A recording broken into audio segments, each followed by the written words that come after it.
começar então a nossa lição. Lição que já chegamos aí ao 13º sábado, hein? Rapaz, como o tempo passa. Eu tenho certeza que o esboço de hoje aí vai nos ajudar para amanhã termos uma boa participação na escola sabatina. Cristiano, Oi, pastor. dirige essa prece aí, por favor. Faz essa oração. Faço sim. Oremos. Querido Deus, eterno Pai, nós te agradecemos, Senhor, por mais uma vez estarmos reunidos neste sábado para aqui discutir um pouco mais dessa lição e assim aprender um pouco mais da Tua palavra. Que o Senhor possa nos iluminar a mente para que possamos entender a Tua vontade para nossas vidas. E assim, Senhor, colocá-las em prática. Que o Senhor possa estar nessa reunião, nos dirigindo também o pastor. É o que nós te pedimos em nome de Jesus. Amém. Amém. Ok, eu preciso de alguém para ler o verso áudio. Cristiano, leia aí o verso. Pastor, estou sem minha lição aqui. Eu procurei a lição aqui e não achei. Tá, Ô, mistério, hein? Ô, mistério. Hoje tá bom. Hoje tá bom. Ok, eu vou procurei ler a minha aqui. lição aqui e não achei. Beleza, ó. Mas você pode ler o texto aí na Bíblia? Só acompanhar. Eu vou ler aqui, que é Filipenses 2, 5 a 7. Tenha entre vocês o mesmo modo de pensar de Cristo Jesus, que mesmo existindo na forma de Deus, não considerou o ser igual a Deus, algo que deveria ser retido a qualquer custo. Pelo contrário, ele esvaziou, assumindo a forma de servo, tornando-se semelhante aos seres humanos. Rapaz, esse verso aqui, ele foi tema de uma monografia, eu lembro de um amigo meu, quando estudávamos aí o curso de teologia juntos, e eu sempre ia lá na biblioteca, via ele agarrado nesse verso, né? Extraindo gemas preciosas aqui. Você vê um verso pequeno, mas foi tese de monografia. E aqui tem a lição, considerou alguns tópicos, e a gente vai participar junto agora. E vamos ver o que nós podemos pegar aqui de joia preciosa. Eu acho que a primeira pergunta que a gente pode fazer aqui, eu lembro num estudo anterior que a gente percebeu que a eternidade vai ser um momento de falarmos, discutirmos, ou na verdade alguém disse que será uma universidade sobre a história da redenção, sobre quem é Jesus, o desenvolver do processo da salvação. Então, é um mundo muito amplo para entender isso, né? E esse verso aqui ainda ele vai se aprofundando, diz que ele se esvaziou, assumindo a forma de servo. O que seria o termo aqui, esvaziar? Vamos falar um pouquinho aqui. Pastor, eu particularmente, esse é um verso que eu gosto muito também. Quando eu tenho a oportunidade de estar lendo a Bíblia, ou de fazer alguma meditação em casa, ou quando me chamam para fazer alguma meditação, eu leio muito esse verso. Eu particularmente adoro esse verso. E eu creio que esvaziar-se aí,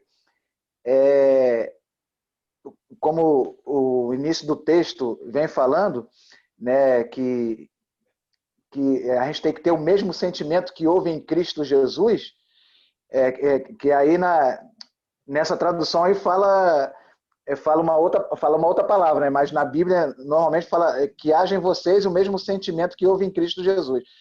E eu penso que esvaziar-se, trazendo para a minha vida espiritual, esvaziar-se de mim mesmo, eu penso que eu tenho que me esvaziar de mim e me tornar totalmente dependente de Deus. Porque sem Deus, eu não sou nada, eu não sou ninguém. Né? O próprio Cristo disse isso, sem mim nada podeis fazer. Então, esvaziar-se de nós mesmos é nós dependermos 100% de Deus. Essa é a minha visão, né, do esvaziar-se de nós mesmos. Porque Jesus fez isso. Né? Jesus, a vida de Cristo aqui na Terra, né, foi exatamente a dependência que ele tinha do Pai. E olha que ele era 100% homem e 100% Deus. Né? Ele era o próprio Deus. Mas mesmo tendo a natureza divina humana, na sua natureza humana, ele era totalmente dependente de Deus. Então, penso que esvaziar-se, no sentido dessa palavra aí, para mim, seria isso. Não sei se os outros concordam. Sim, lendo a lição, né, fazendo uma reflexão, isso o pastor falou, né? A eternidade vai ser uma universidade.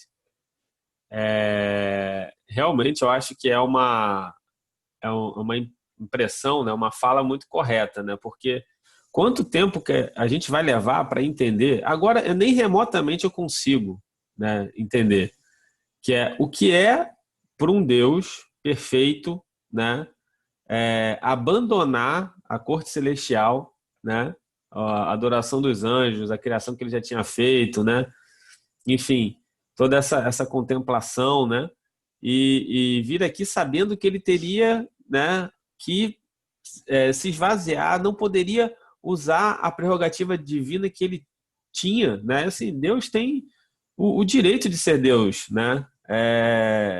E ele teria que abrir mão disso a ponto de ter dúvidas, né? Chegar a ter dúvida da conexão, né, do Pai, se o Pai realmente estava ali com ele, Augusto, né? Augusto, te cortando só um pouquinho, a maior tentação, exatamente foi dentro disso que você está falando, a maior tentação de Cristo não foi nada, não foi as coisas, não foi poder, não foi riqueza, não foi a glória deste mundo.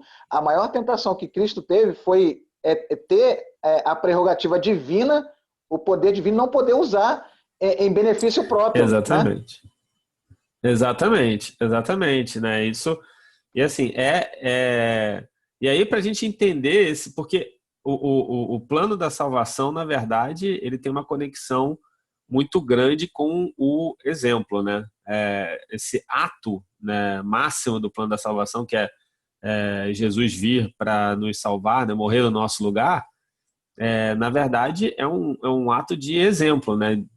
A consequência do pecado se concretizando, né, nele, e ele assumindo essa culpa por nós, e ele dando o exemplo para todo o universo de que a tese de Satanás, de que ele seria um tirano, que ele obtém amor, né, por uma opressão, né, e tal, não se concretiza, que um ser humano poderia vir aqui e seguir a sua lei, né? A lei não seria algo que o ser humano não pudesse respeitar, né, ou carregar de forma devida.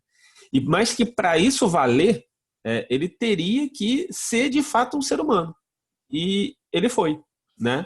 Então, como um Deus se transforma numa criatura e, enfim, como é que isso vale? Como é que ele consegue não usar, né, ao mesmo tempo que ele usou, de certa forma, o poder para beneficiar os outros, né? Mas a própria onisciência dele, né?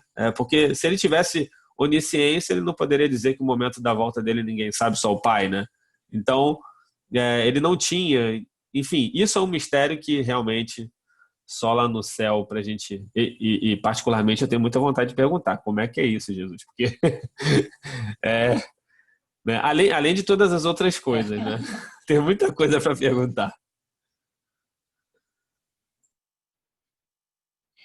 E o exemplo de Cristo sobre o esvaziar também, isso traz um exemplo para nós hoje, quando aceitamos ser seguidores dele. Nós também precisamos nos esvaziar do eu, do egoísmo, da vaidade, da cobiça, de uma série de coisas que nos prejudicam nesse relacionamento com ele. E precisamos, então, não só nos esvaziarmos, mas também morrer em Cristo. morrer em Cristo, eu acho que tem esse sentido também. Cada dia nós vamos mortificando aí esse corpo do pecado, né? Paulo diz que ele brigava com isso, como algumas versões, uma versão que eu li, acho que na própria linguagem de hoje, diz que esse esmurrar, essa briga, é como se fosse uma briga com luva de boxe, ali, boxeando, né? A briga com o eu. E é para nós pensarmos, então, um pouco nisso aí, o que precisa ainda, o que é necessário ainda morrer em nossa vida. Vamos passar para o próximo tópico aí, que também tem a ver aí com o chamado Antes eu de gostaria Deus. de comentar. Pode falar. A Shirley quer falar. Então, o amor abnegado de Deus, ele envolve muito mais do que somente ter deixado o trono, ter renunciado, né? A renúncia dele deixar um posto que ele tinha para vir salvar toda a humanidade e carregar nos ombros o pecado de todo mundo. E ainda mais, eu diria, eu estava conversando essa semana sobre o amor, né? Que nós devemos amar a Deus sobre todas as coisas e ao próximo como a nós mesmos. Ele renunciou o trono totalmente para vir nos salvar. Ele deixou o próprio interesse dele, o próprio interesse nem indica interesse, o próprio posto mesmo. Ele se esvaziou realmente, mas a renúncia foi o que mais eu refleti essa semana, porque renunciar a algo que ele tem, será que nós estamos dispostos a renunciar a qualquer coisa que nós temos na nossa vida para alcançar quem realmente precisa? Ou até o que a gente estava falando durante esse trimestre, de alcançar talvez uma pessoa que a gente nem vê perspectiva de conversão, porque aos nossos olhos a gente não vê nada. Então, ele renunciou para vir morrer por nós, mesmo nós não merecendo nada e mesmo correndo risco de ninguém aceitar, né? Olha só que interessante. Eu fiquei pensando, nossa, a gente tem que amar a Deus sobre todas as coisas e ao próximo como a nós mesmos. Nem amar mais o próximo do que a nós, nem amar mais a nós do que o próximo. E olha como que Jesus fez, né? É isso que eu fiquei pensando nesse ponto aí. Aproveitando aí a sua fala, ela envolve a questão do compromisso, do chamado, né? Todos nós, quem não nasceu na igreja, de certa forma, principalmente se o evangelho já chegou para você numa determinada fase da vida aí de desenvolvimento, pode ser que você tenha tido dificuldade ao aceitar o chamado. Talvez você lembre aí na sua vida. Eu lembro de algumas pessoas aí que às vezes entram para a igreja, né, nos procuram, e eles têm muita dificuldade para abraçar o chamado de Cristo porque tem que fazer renúncias, tem que abandonar alguma coisa para servir a Cristo. E esse é o chamado aí. Quando eu fui estudar, senti aí essa vocação, o chamado da vocação. O chamado ele vem para todos, o ministério é para todos, independente da função que vai ocupar. A lição até está falando dessa preocupação que nós temos que ter de alinhar a igreja, cada um envolvido em alguma coisa. A liderança tem essa responsabilidade. E eu tive que abandonar trabalho, tive que abandonar, não assim abandonar, mas deixar, né, a família, a cultura onde vivia, o ambiente, muita coisa. Isso envolvia uma renúncia grande. Eu estava empregado, né, recebendo financeiramente, e não foi muito fácil aquela situação, né? Então, eu acho que, de vez em quando, nós deveríamos lembrar do nosso chamado, porque eu acho que isso vai ter um contato de fé com a sua vida. O que você teve que abandonar? Será que ainda tem coisas que eu preciso abandonar para abraçar esse chamado de Cristo de verdade na minha vida? E Deus tem nos chamado para ser um instrumento em suas mãos, assim como chamou Paulo também. Paulo foi um escolhido de Deus e você também é um escolhido de Deus. Nós temos que encarar dessa forma. Jesus escolhe candidatos improváveis. Quando eu olho para mim, eu acho que eu era um dos mais improváveis para estar exercendo essa função que eu exerço hoje. Mas Deus, ele tem essa capacidade de pegar as coisas improváveis e ir trabalhando, né? E o que me conforta hoje é que eu vejo na Bíblia e vou vendo vários exemplos de pessoas miseráveis e Deus foi transformando em vasos de bênção, assim como foi Paulo também. A lição, ela abordou a questão do amor. Eu acho que a gente pode falar um pouco aí sobre essa questão do amor aí, principalmente lá no texto de João 21, capítulo 21, verso 15 a 19, que é a pergunta de Jesus que ele fez a Pedro. E Pedro respondeu, assim como ele na época vacilou lá com Cristo, né? Naquela situação lá de 3 vezes, do cantar do galo. Jesus fez uma pergunta para ele e ele respondeu, foram 3 respostas consecutivas aqui. O que a gente pode entender dessa resposta? Você lembra lá da pergunta e da resposta? Pedro, tu me amas? Sim, Senhor, eu amo. 3 vezes consecutivo. Por que será que a pergunta ocorreu dessa maneira aí, nessa mesma classificação, né? 3 vezes, 3 respostas. O que a gente pode falar aqui desse episódio? Você sabe que no grego... No final, Pedro falou assim, ele jogou para Jesus ainda. Falou assim, Senhor, tu sabes que eu te amo, né? Na verdade, Deus conhece mais a nós do que a nós mesmos, né? Essa é a realidade. E o amor é Deus. Quando a gente não tem amor, é porque aí a gente tem medo, a gente deixa reinar o medo, né?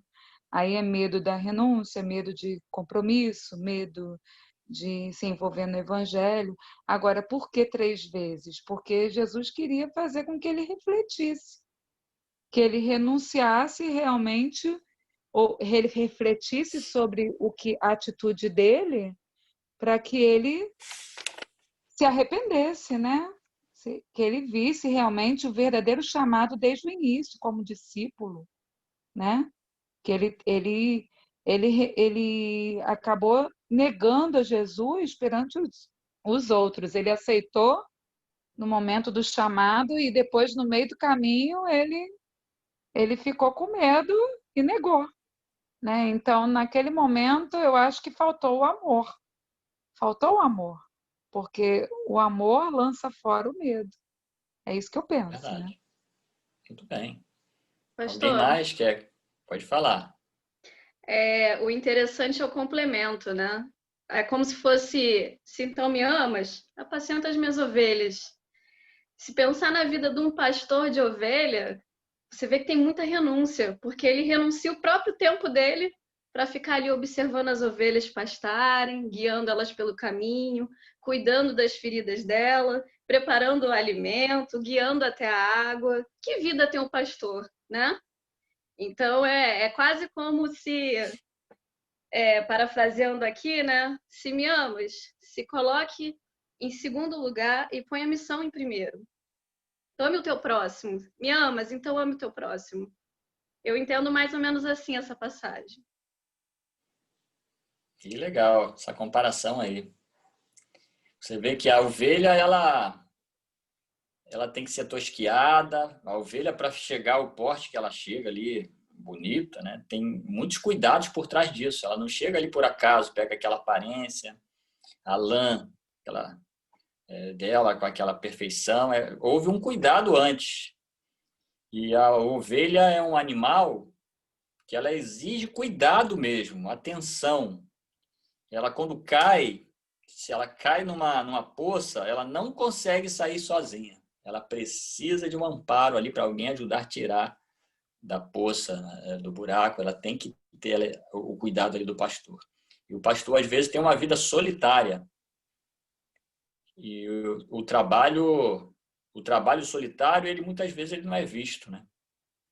Ninguém está vendo. Mas é um trabalho grandioso. E Jesus quis mostrar para Pedro que, mesmo por ele ter negado a Cristo no passado, quem sabe ele ficou com aquela angústia dentro do coração dele, ele ficou com aquele trauma, será que Jesus me ama? Né? Eu neguei uma vez, ele quis mostrar para ele, através desse episódio, que ele continuava depositando as esperanças nele. Ele sabia quem Pedro é e quem Pedro ainda poderia ser. E até mais tarde houve um confronto ali. Na verdade, esse mesmo texto, se a gente continuar lendo, a gente vai perceber ali que Cristo mostra para ele, de certa forma, que no futuro Pedro ainda seria crucificado, igual ele teria um fim parecido com o do próprio Cristo. No texto aqui a gente percebe essa linha de pensamento aí. Agora, a palavra amor, no grego, ela tem alguns significados. No grego, você pode pegar amor e classificar ali em amor philos, que é o amor carinho, amizade. Tem o amor eros, que leva mais para o sentido erótico, sexualidade. Tem o amor filial, o amor de um pai para com um filho, um governo, uma nação para com o governo. E tem também o amor ágape, que é o amor ali que nasce do trono de Deus, é um amor elevado, um amor que tem a origem divina. Qual será que foi o tipo de amor aqui que Pedro respondeu? Então, a gente percebe aqui que a primeira resposta de Pedro e a segunda estava se referindo ao amor filos, o amor carinho, o amor amizade, o amor fraterno. Mas Cristo queria esperar uma resposta dele mais além, um amor mais além, que era o amor que transborda da cruz do Calvário, o amor que transborda de Deus, o amor que move as montanhas, o amor que nos fortalece na fé, que é esse amor ágape. E por isso ele insistiu. E dizem os estudiosos que quando Pedro repetiu pela terceira vez, ele realmente a ficha caiu e ele respondeu de acordo com o amor ágape, que era o amor esperado. Então há muita profundidade aqui nesse episódio entre Jesus e Pedro. É bem profundo esse aspecto. Alguém mais quer participar aí do tema? O amor é muito amplo, né? Fala também do compromisso. Quem ama, ele se compromete. Se você ama sua família, você se compromete por ela. Se você ama a Deus, você se compromete pela igreja. Você se compromete pelo serviço da igreja. Quantas pessoas simples, olha, eu fico vendo, e olha que a gente já andou em algumas igrejas aí por esse estado, até mesmo no Brasil, a nível de Brasil, né? A gente percebe que as igrejas lá no interior tem irmãos lá simples que às vezes não são nem muito alfabetizados, mas são gente extremamente zelosas pela causa de Deus, são dedicadas, eles são organizados e só pode atribuir isso aí ao quê, né? A responsabilidade, o compromisso que é gerado pelo amor que eles receberam. Quanto mais você passa amor, mais você vai transmitir amor. A gente percebe isso na vida dos filhos, né? Muitos filhos hoje têm dificuldade, o índice de suicídio é muito grande entre os jovens. Famílias aí, tem muitas famílias desestruturadas que têm dificuldade às vezes até amam, mas têm dificuldade de transmitir o amor. Então, quem transmite amor, geralmente esse amor ele tem a capacidade de influenciar, né, o ambiente onde ele está. E isso gera compromisso. E o amor ele precisa estar em ação. Uma vez manifestado esse amor, o que acontece? Ele vai refletir em ação. É o texto aqui fala que o amor em ação, Cristo deu a vida por nós e devemos dar a vida também pelos semelhantes. Diz que na eternidade nada do que fazemos vai parecer ser um sacrifício. Então tem coisas que hoje parece um sacrifício da nossa parte, uma exigência muito grande, investimento de tempo, mas diz que tudo isso será recompensado pela eternidade e nós teremos uma alegria transformadora por esse amor transformador de Cristo. Uma vez exercido hoje aqui na nossa vida, isso vai servir para toda uma eternidade. Nós somos embaixadores do Senhor e temos que ver isso como um privilégio, fazer parte da corte de Cristo. pastor. Sim. É interessante essa questão da palavra amor. Parece que o amor claro que na linguagem humana, né, se você for no dicionário Aurélio, né, no dicionário você pegar ali a palavra amor, vai falar que é um sentimento, tal, né? Mas na verdade o amor ele é muito mais que um sentimento. De acordo com a palavra de Deus, com a Bíblia, né, amor é uma pessoa. O amor é Deus. 1 João diz que Deus é amor, ou seja, eu vou falar uma coisa aqui que parece contraditório, mas não é. Deus, ele não tem amor, Deus é amor. O amor é uma pessoa. Então, como o senhor falou, para a gente demonstrar amor, né, pelo nosso semelhante, pelos nossos familiares, pelos nossos filhos, pela nossa esposa, a gente precisa ir à fonte do amor. E essa fonte do amor é Deus, porque Deus é amor. Deus não tem amor, Deus é amor. Então, a gente só vai conseguir amar de verdade quando nós irmos à fonte do amor, que é Deus. Aí a gente vai conseguir amar como Cristo amou a humanidade, né? Podemos dizer assim, porque Jesus amou de verdade. Né? O amor que Jesus tem é o amor ágape, né? Tanto é que o amor de Cristo é tão grande, tão infinito, que ele demonstrou isso na cruz.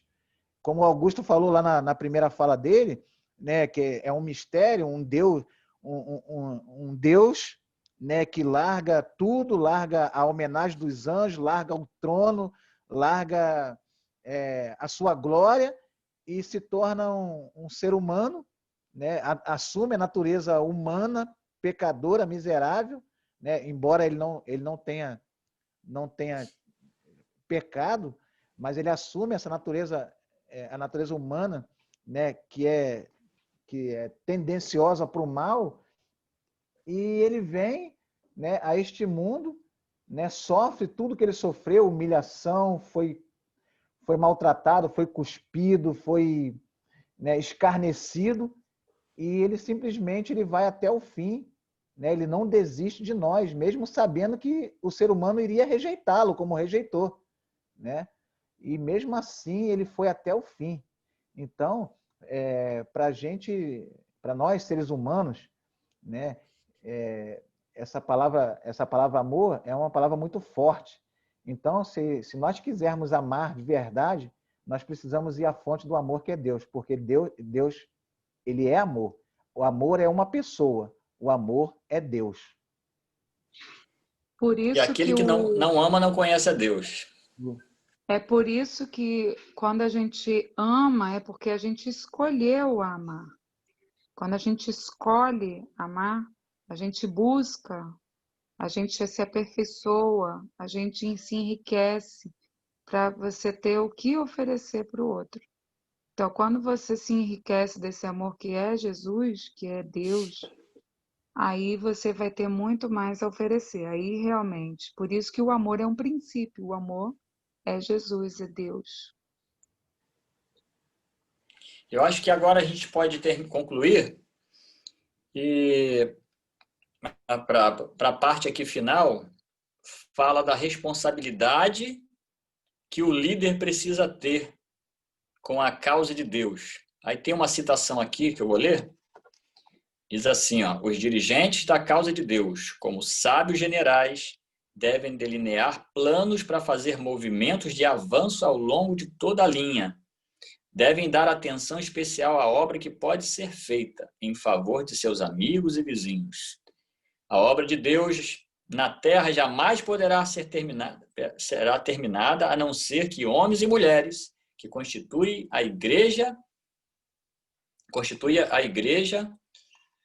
unam seus esforços ao pastor, aos pastores e aos oficiais da igreja. Então, há uma necessidade de união dos esforços para alcançar as diversas funções na igreja. A gente vê que é uma dificuldade É uma luta. Todo ano você tem a reunião de comissões, de nomeações, e muita gente não quer atuar, outros começam e não vão até o fim. E a gente precisa ter essa consciência de que tem que haver esse esforço, tem que andar essa milha pela causa do Senhor. Nós trabalhamos para o onipotente, né? O soberano, o Deus aí que transmite o amor por nós, nos atraiu. Cadê esse amor? Há pouco tempo, uma jovem estava confidenciando para a gente que não estava conseguindo suportar as dificuldades, as divergências do matrimônio, né? As diferenças. E aí eu perguntei para ela, mas cadê o fogo daquele primeiro amor? Quando tudo começou, olha um pouco para isso aí, as virtudes desse amor que você recebeu lá. Eu acho que nós, como cristãos, precisamos estar sempre refletindo, porque ao passar do tempo, parece que o amor vai esfriando, é o que diz a Bíblia, né? A gente vai enfraquecendo nesse amor. Precisamos estar solidificados nele e seguir na missão do compromisso do chamado. Somos vocacionados pelo reino de Deus para cumprir a missão. E é hora de nós estarmos de mãos dadas, não recuar e seguir em frente. Porque a salvação de pecadores requer esforço intenso e pessoal, dia a dia. A salvação aqui de pecadores não é obra de esforço de uma pessoa só, né? No sentido aqui das habilidades que Deus nos dá, coloca ao nosso alcance. Diz que os anjos gostariam de estar aqui para executar essa função de estar trabalhando com o pecador, esse trabalho de conversão, mas esse trabalho é obra humana aliada ao esforço divino.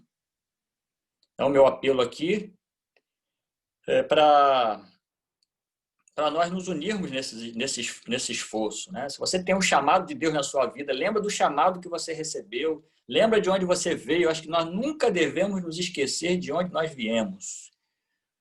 E se hoje, onde você está, porque em algum momento Deus te buscou na história e fez você ser quem você é hoje. Não esqueça de quem você foi.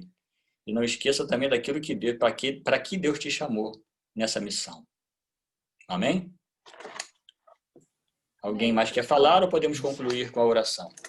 Pastor, eu posso só complementar com uma reflexão que eu ouvi justamente sobre sexta-feira. São 2 pontos. O primeiro é que tem espaço para todo mundo. A gente sabe que tem pessoas que vão ficar em cargos de frente, tem aquelas que já vão ficar como apoio, tem aquelas que vão ser mais de evangelismo, de conversar, tem aquelas que vão ter que fazer, de repente, um prato de comida, e a partir dali começa uma conversa, enfim. Sempre tem espaço para todos, né? Porque tem gente que é tímida e acha que não tem o que fazer, mas sempre há. E a segunda reflexão, essa daí realmente me deixou bem pensativa, né? É que não se preocupe com quem estava antes no cargo. Talvez você se menospreze, pensando, puxa, eu nunca vou fazer como fulano fez. Mas saiba que Deus sabe qual é o seu talento e certamente você vai atuar bem no cargo que Ele confiar para você realizar. Amém. É isso aí. Amém. Muito bom. Amém. Beleza, vamos concluir com a palavra de oração, nessa certeza aí. Nosso Deus, nosso Pai, foi muito bom essa noite termos essa reflexão, cada um aqui participando, contribuindo, e assim deve ser a obra, cada um participando da sua maneira, do seu jeito de ser, porque as pessoas não são iguais, nós não somos iguais, e se fôssemos todos iguais, o mundo seria uma confusão, e o Senhor nos dotou de diferenças e de talentos, de atributos. Nós, como teus seguidores, queremos estar com o coração aberto, retornando ao primeiro amor, que essa chama continue acesa no nosso coração, na nossa vida, essa chama do Evangelho, de pregar com intensidade, de executar, ir aonde o Senhor mandar, fazermos o papel que precisamos fazer na sua obra, pois O tempo ele está se esvaindo, mas ainda há muita coisa a se fazer. Nos dê esse senso de responsabilidade e de compromisso. Nós oramos em nome de Jesus. Amém. Amém. Amém.